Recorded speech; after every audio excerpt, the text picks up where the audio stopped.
যে ইব্রাহিম আলাইহিস সালাতু ওয়াস সালাম উনি আমাদের জাতির পিতা। আল্লাহ রাব্বুল আলামিন তাকে জাতির পিতা বলে ঘোষণা করেছেন। মিল্লাতা আবিকুম ইব্রাহিম ওয়া সাম্মাকুমুল মুসলিমিন। মিল্লাতা আবিকুম ইব্রাহিম ওয়া সাম্মাকুমুল মুসলিমিন।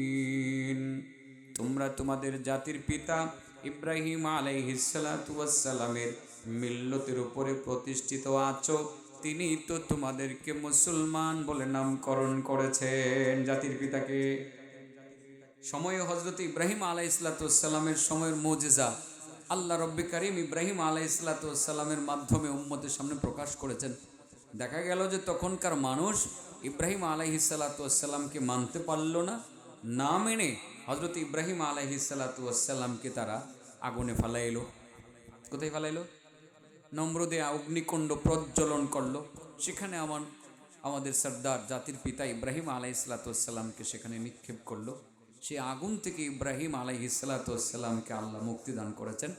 এই একটা মুজিজার মাধ্যমে তখনকার বিশ্ববাসীকে বুঝিয়ে দিতে চাইলেন আল্লাহ যে আমার নবীর মাধ্যমে এই মুজিজা প্রকাশ করলাম, তোমরা এবার বুঝো আমি আল্লাহ সব পারি।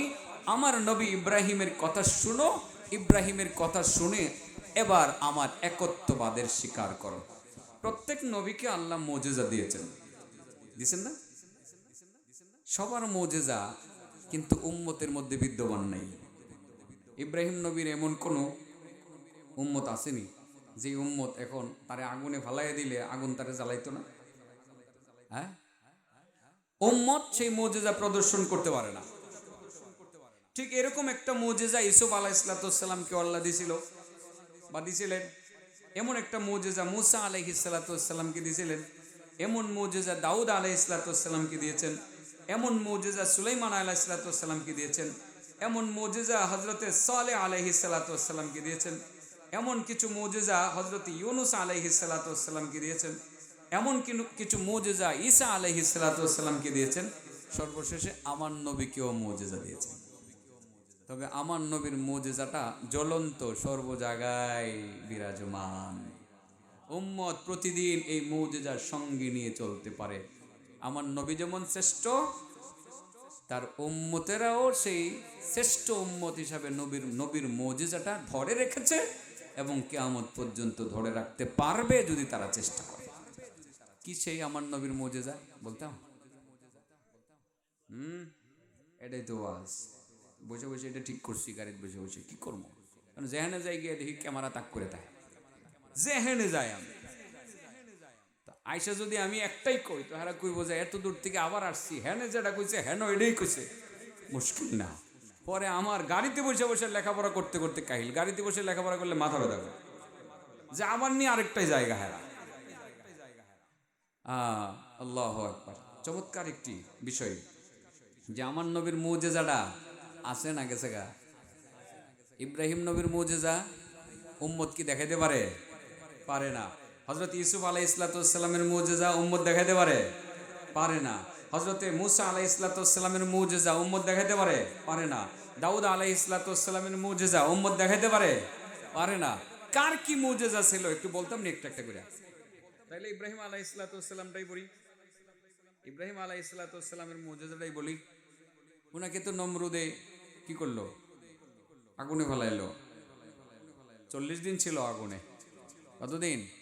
40 দিন ছিল আগুনে। আল্লাহ রাব্বুল আলামিন বলেন, আমি বলে দিলাম, কুলনা ইয়া নারু কুনি বারদাও ওয়া সালামান আলা ইব্রাহিম। ও আগুন, ইয়া নার, ও আগুন, কুনি বারদান, তুমি ঠান্ডা হয়ে যাও, ও সালামান, এবং শান্তিদায়ক হয়ে যাও আমার নবী ইব্রাহিমের উপরে। সে আগুন ঠান্ডা হয়ে গেল। আগুন দেখতে আগুন দেখা যায়, কিন্তু ভিতরে এয়ার কন্ডিশন। ভিতরে এয়ার কন্ডিশন, আরাম সে ইব্রাহিম নবী বসে আছেন। 40 দিন পর্যন্ত তিনি আগুনে নিক্ষিপ্ত ছিলেন। সময় নিয়মতনক্য কেউ করতে পারে? ইব্রাহিম আলাইহিসসালামকে আল্লাহ আগুন থেকে মুক্তি দিয়েছেন, সেটা ছিল ইব্রাহিম আলাইহিসসালামের মুজিজা। যে ইব্রাহিম আলাইহিসসালাম উনি আমাদের জাতির পিতা, আল্লাহ রাব্বুল আলামিন তাকে জাতির পিতা বলে ঘোষণা করেছেন। মিল্লাতা আবিকুম ইব্রাহিম ওয়া সাম্মাকুমুল মুসলিমিন। মিল্লাতা আবিকুম ইব্রাহিম ওয়া সাম্মাকুমুল মুসলিমিন। তোমরা তোমাদের জাতির পিতা ইব্রাহিম আলাইহিসসালামের মিল্লতের উপরে প্রতিষ্ঠিত আছো, তিনি তো তোমাদেরকে মুসলমান বলে নামকরণ করেছেন। জাতির পিতাকে ইব্রাহিম আলাইহিসসালামকে যে আল্লাহ আগুন থেকে মুক্তি দিয়েছেন, এই মুজিজাটা কি উম্মত সবাই দেখাইতে পারে? কিন্তু আমার নবীর মুজিজা নিয়ে যদি বাবা আপনি মরণ পর্যন্ত থাকতে পারেন, এই মুজিজা আপনার জীবনে শুধু থাকবে না, কবরেও থাকবে। সুবহানাল্লাহ বলেন।